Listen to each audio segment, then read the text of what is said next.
For my early subscribers, this car will look familiar, but it is a very special car to me, because not only is it my first ever real project car, it's also the car that started my YouTube channel. This is my Honda CRX. Back in 2019, I gave this CRX an engine swap, long before I ever imagined I'd be rebuilding engines. But just after I finally finished restoring the body in 2024, the engine started burning oil. Ever since, the car that started this entire journey has been sitting in the corner of my garage, waiting for me to come back.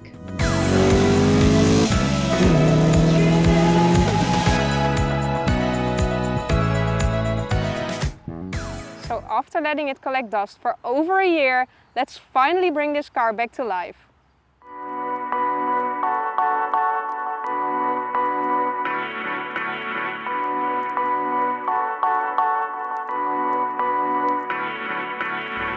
It's nice after 2 years to have this car back inside here, but it does feel kind of wrong to pull this engine out again after all that work that went into it. Yeah, but I believe you didn't got the time then, because I needed to move with this car. Yeah. And put it in here. Yeah. So but there was another car in here, so you had to hurry up to finish it. And I believe you didn't. You didn't do what you wanted to do with the engine. Nope. So now it's our second attempt to fix it properly. Yeah, take two. Yeah, together. Yeah. So here we go again. This is actually the third engine I've pulled from this CRX, because this B16A2 replaced the original engine years ago. The last time it came out wasn't because anything was broken, it was during the full restoration that became the very first series on this YouTube channel. First things first, drain the fluids. I always do this before pulling an engine, because I know myself, if I don't do it right away, I'll forget. And while I was already draining the coolant, I figured I might as well disconnect the coolant hoses too, just to get every last drop out.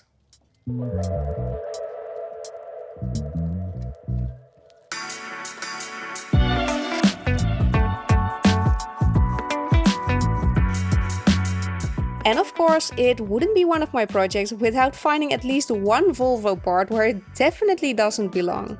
See, this is exactly why I drain the fluids first. I always end up getting distracted and start working on something else instead.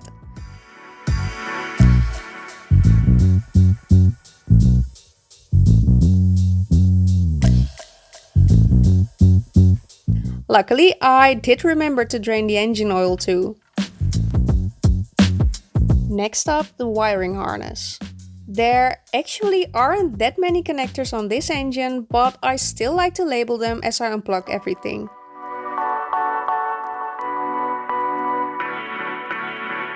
Now I think, well actually no, for a fact that this is a bit overkill, but I'm labeling all of the connectors I'm undoing, because I never work on Hondas, and I know that some of them are interchangeable in terms of shape, and I don't want to make any mistakes that I can prevent. So I'm labeling all of them so I know which connector belongs where, just to be sure.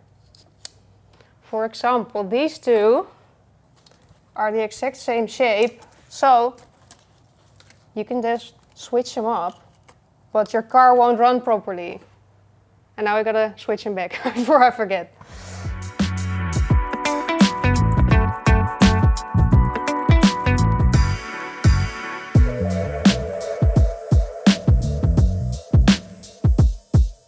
Well, that's it for the wiring harness, and that was easy, and I think it's funny because I can still remember 7 years ago when I started this project, I was looking at this engine bay and thinking, what's all of that? And what are all of those connectors? And now I'm looking at it and I'm like, this is easy compared to the cars I normally do, but that's so funny how that all goes and how much you learn. But yeah, so far so good. With the wiring harness out of the way, the top side's almost done. So it's time to get the car up in the air and start working from underneath. One of the first things we need to disconnect is the exhaust. On most of my previous projects, the exhaust manifold's mounted at the back of the engine. But on this Honda it sits right at the front, so there's a couple of things that need to come off before we can get to it. Yeah, so now I remember we gotta undo the cross member first and then I can remove the exhaust manifold. Yeah, so then I'm go and remove the cross member. Yeah, and I'll start at the top side. Okie dokie. What's funny is that pulling this engine used to feel like a huge job. 7 years ago, I would have been overthinking every connector and every bolt. Now, it's just a matter of taking everything apart one step at a time. And one thing that's very different this time is that I'm not doing it alone. The entire restoration of this CRX happened with just me in the garage. Looking back, I probably spent hundreds of hours working on this car by myself. So it's actually really nice to finally be doing this project together with Pascal.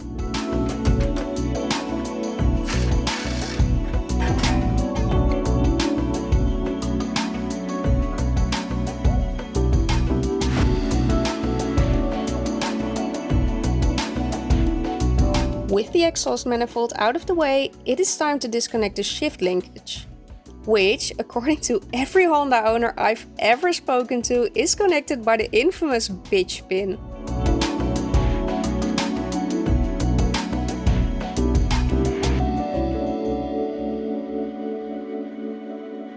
And remember when I said I always drain the fluids first, cause otherwise I'll forget?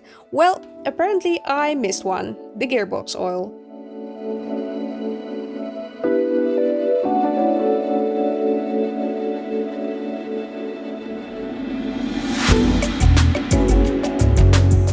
With the gearbox oil out, we can finally move on to the drive shafts. But before they can come out, there's still a couple of suspension components blocking the way. Which means it's also time to separate two ball joints that can be pretty stuck.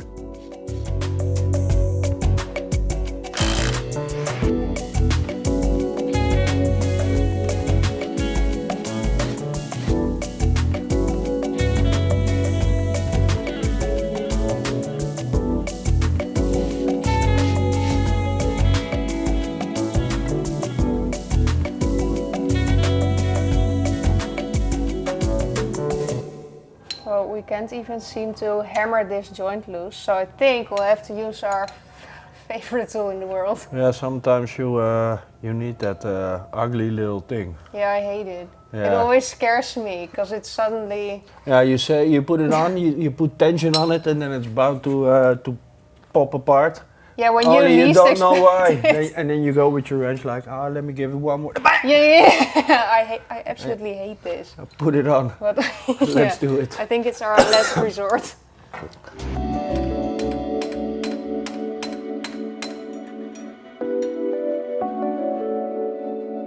You should do it. Yeah. Yeah, you should do it.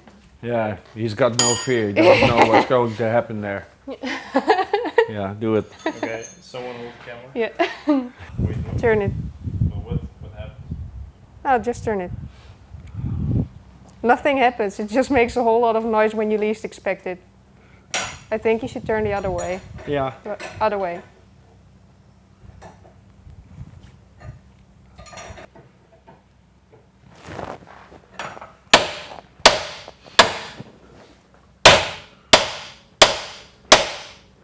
Yay! That was it. Well, that's it. Yeah. Alright, now we can finally remove the drive shafts. And with every part that comes off, we're getting closer to the moment this engine can finally come back out of the car.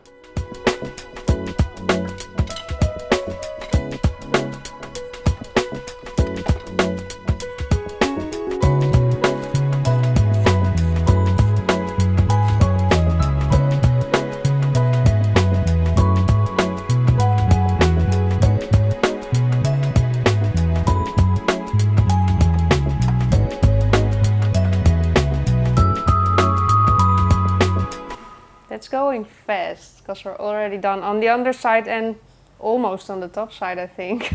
Yeah, This it's is easy. basically a couple of hoses and lines. Clutch cable, Yeah, something like that. yeah, And a couple of engine mounts. Yeah, and again, everything's clean, so it's so nice to work on this car. Yeah. But yeah, we're doing double work, but okay, it's clean, so it's nice. Yeah. So yeah, let's do it. Yeah. When I put this car back together after the restoration, I genuinely thought that was it. I thought I'd finally be able to enjoy driving it again. I definitely didn't expect to be pulling the engine back out barely 2 years later.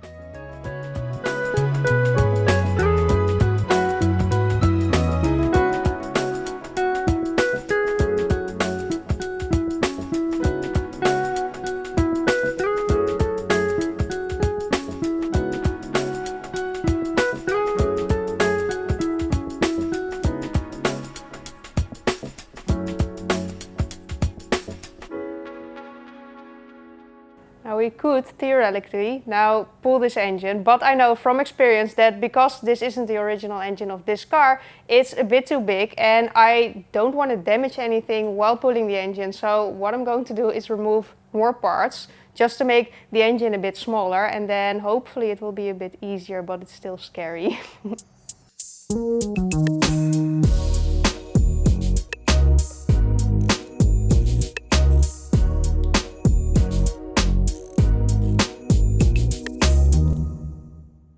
Also, you may notice that this entire valve cover was painted in the same color of the car. And then I sanded down the Honda logo, and I didn't do the rest yet, but I still have to do that because I think it will look a whole lot better if everything's silver, except for the valve cover itself, because I think it's really nice that it matches the car. And now, off with the valve cover. And yes, I really should sand down those letters the next time it goes back on. But you probably know how it goes. Working on a project car is all fun and games until life suddenly gets in the way. That's exactly why I'm so excited to finally do this engine the way I originally wanted to.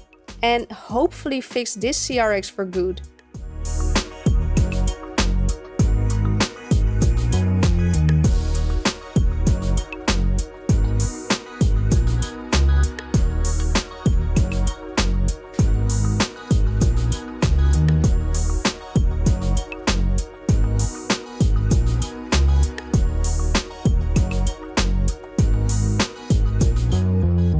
Well, almost ready to pull the engine now, but I think it's a smart idea to get rid of the alternator first. And funny story, because like I said, this isn't of course the original engine of this car, and this engine didn't fit into this car because of the alternator, so we had to use a hammer, I'm sorry, to make a bit more room, because otherwise this pulley didn't even fit into the engine bay. But I think we might scratch the paint if we leave it on there, so I'm gonna remove that. And then we're pulling the engine.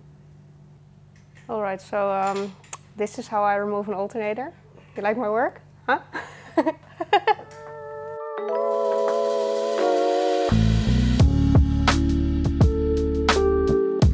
And with that, there's only one thing left to do: lift the engine out.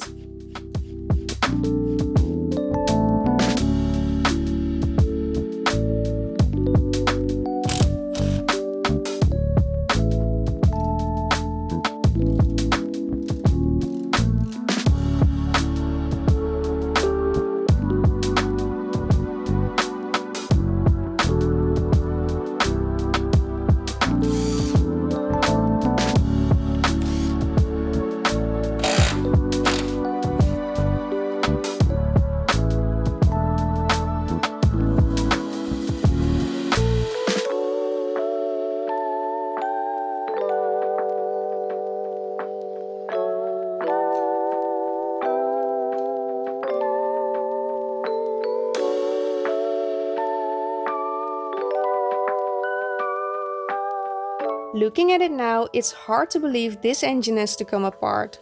After spending so much time restoring the outside, it's finally time to find out what's going on in the inside. Alright, successfully pulled this engine from this car for the third time. Well, third time pulling an engine, but this is the second one I'm pulling this engine. And it did go pretty quickly, and hopefully it's also the last time, because this time we're going to do it right. I remember last time when I put this engine back into the car, it was such a struggle with this hydro conversion kit, and I'm a bit scared, even though it's pretty simple. Yeah, it was a bit messy. Yeah, it was messy. It's handy to have manuals at hand, but yeah. Well, I took a picture this time because I forgot last time, and I just tried to do it by. Yeah, it's not so hard, but it's if you have everything apart somehow to get it back together is a bit of a struggle or something. Yeah, I was looking at this and I was like, where do I even attach it? Even though we did disconnect it earlier, but I just forgot. Because I never work with these things. Just throw it in, it will work. Okay, so this engine is from a newer type of Honda, and it normally has a hydraulic clutch, but of course my CRX is too old and it doesn't, so that's why it has this weird conversion kit on there, and you got more fancy ones, but I'm a bit broke. So I went with the cheaper one, but it does work, even though it does feel a bit unnatural, I think, right? Yeah, just feels like an old clutch. Yeah, it does. It could be better, but... It kind of fits the car, but... Yeah, it works. Yeah. Getting the engine out was only half the job. Before we can even think about opening it up, there's still a few more things that have to come off before we can even mount the engine on a stand.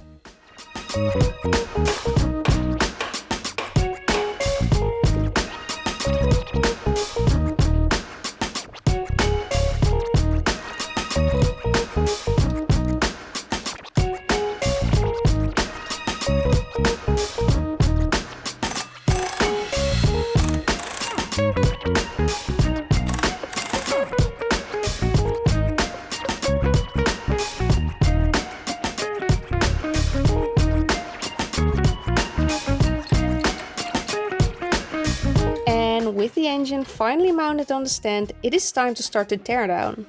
Since the outside of the engine has already been restored during the previous project, anything that's only attached to the short block can stay in place. But everything connecting the cylinder head to the short block still have to come off first. That starts with the timing belt and its covers.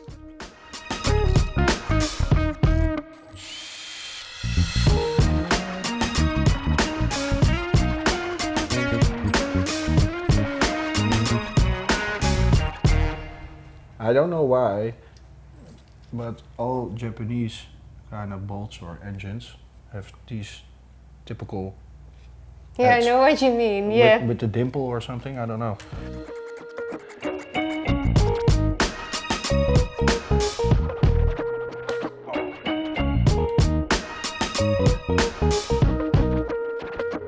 Teamwork. I'm not gonna say it. Say it, you want to say it. Teamwork makes the dream work. Yeah. These bolts are super smelly. But that's always when you're working inside of an engine. Then it's a smelly cat. Yeah. I like the smell of exhaust gases, but not this. You know what's funny? Nobody knows. This is a wooden gasket. No joke, it's not. But it looks like wood though. It does. It really looks like wood, man. Hey.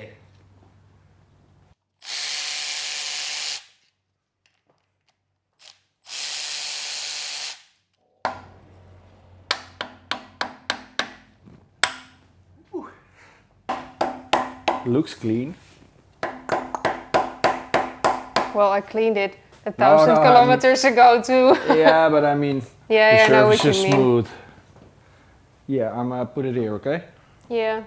Yeah, but where do I need to put the it left. Here? To the left, to here? Yeah. Oh, so, okay.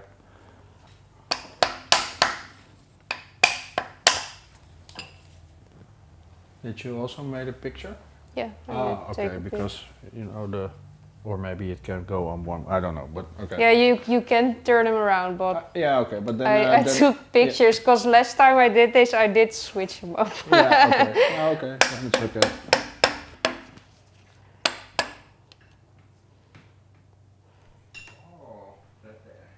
You're making it pretty. Maybe flip it upside down so we can put the camshafts in there. No, leave it like that. We gotta put something under it. No, I was joking. Okay. Walk yourself. pocket yourself. Okay. Maybe-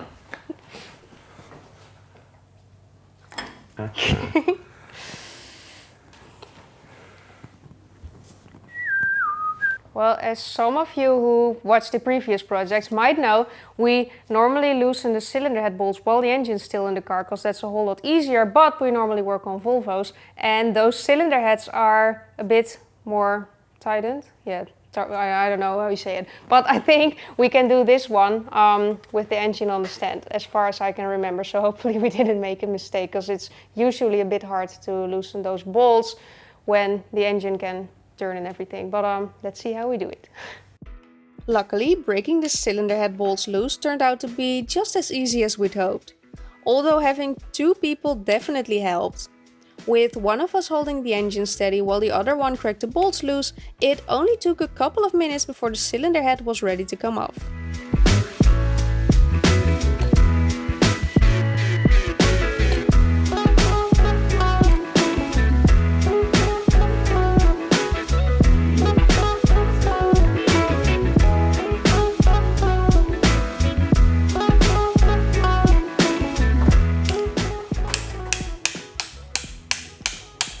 Ah, hey, you filmed it. We're getting closer to removing the pistons. But before we can get to them, we first have to work our way through a few more components, starting with the oil sump. That's I it. really want to redo this oil sump. Now you have the chance. Yeah, I do. Last time I was in a hurry, so Yeah, but it's I had to still- repaint it really fast, but we didn't sand it properly. We Yeah, sanded this together, that we did together. Yeah, he's sending. But, Yeah, but we but took it 5 doesn't- minutes, I think. But it doesn't look too bad. Yeah, but it looks a bit rusty, so I want to redo it because this is ugly.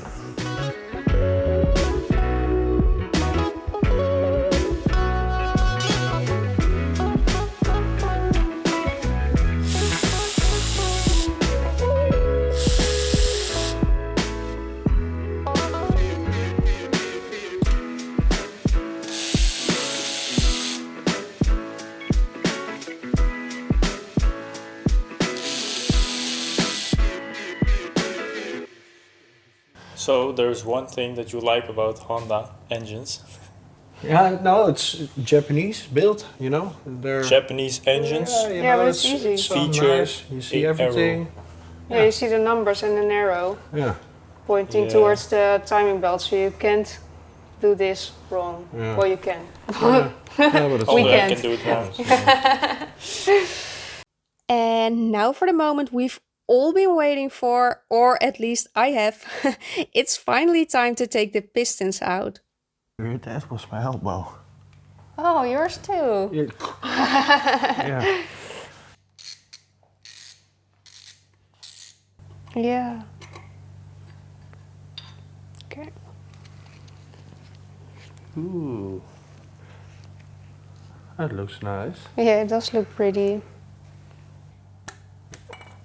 Ah, oily, yes. Ooh, Bearing, yes. it's full of oil. It's raining bearings.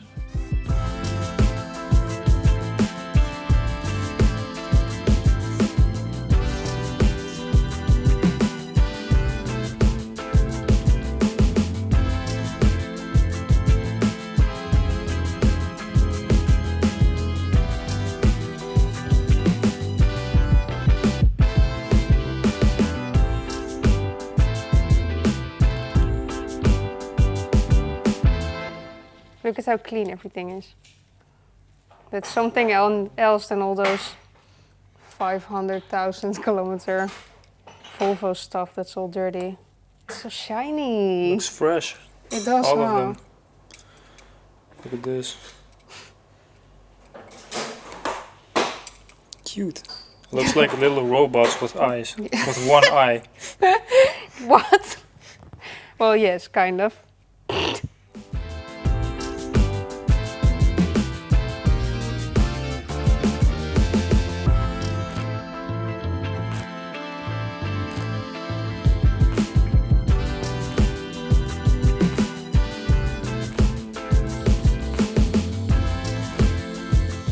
At this point, the plan was still just to replace the piston rings, but Then again, when has one of my projects ever stayed that simple?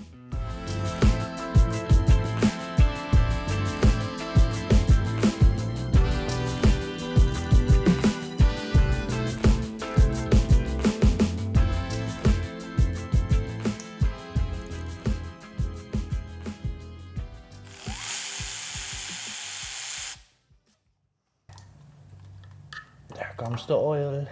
Yeah. Yeah. Also a little side note, because of course I said I'm going to replace just the piston rings, but if you know me, I'm not just going to replace the piston rings, because while we're at it, we might as well replace all of the bearings from both the crankshaft and the conrod, so that's why I'm removing the crankshaft. Well, we're removing the crankshaft, but a bit overkill, but why not, while you're at it.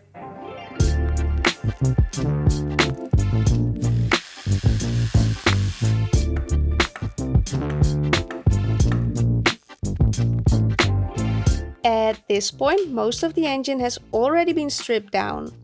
All that's left now is breaking loose a few stubborn bolts before we can finally lift the crankshaft out. No sweat.